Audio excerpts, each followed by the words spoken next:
Hello cute মেয়েরা, তোমরা কেমন আছো? আশা করি তোমরা অনেকই ভালো আছো। আলহামদুলিল্লাহ আমি অনেক ভালো আছি গাইস। আর গাইস আমি গতকাল পাপা পিৎজার ভিডিওটা আপলোড করেছি, আর পার্ট 2 আমি জানি না কবে আনবো। আর আমার আজকে স্কুল খুলে গিয়েছে, আর আমি গিয়েছিলাম স্কুলে। আর আমি স্কুলে একটা ফ্রেন্ড আছে, নাম হলো, ওই মেয়েটার নাম ছিল আশফি। আর আশফি আমাকে একটি কমেন্ট করেছে, আর সেই কমেন্টে আমি রিপ্লাই দিব। আর আশফি আমাকে সাবস্ক্রাইব করেছে, আর যারা যারা আমাকে সাবস্ক্রাইব করেছে আমি তাদের কমেন্ট পড়বো, আর যারা সাবস্ক্রাইব করে না তাদের কমেন্টও পড়বো। তাও গাইস প্লিজ তোমরা আমাকে সাবস্ক্রাইব করো।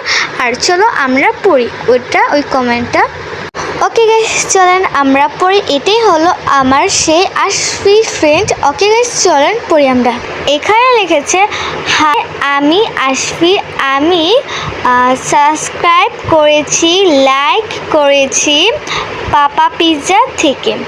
আর এটাই ছিল আমার সেই স্কুলের ফ্রেন্ড। আর গাইস আমি এই ভিডিওটা দিয়েছি, আর এটা কিন্তু ভিডিও না, এটা একটা শর্টস। আমি ভিডিওর মতন তৈরি করেছি। আর গাইস আর আমার পাপা পিৎজার ভিডিও কবে আসবে এটা আমি বলতে পারছি না, তাও গাইস শীঘ্রই আসবে। আর সবাই সাবস্ক্রাইব করতে ভুলবেন না, লাইক কমেন্ট শেয়ার করতে ভুলবেন না। বাই বাই, আসসালামু আলাইকুম, বাই বাই।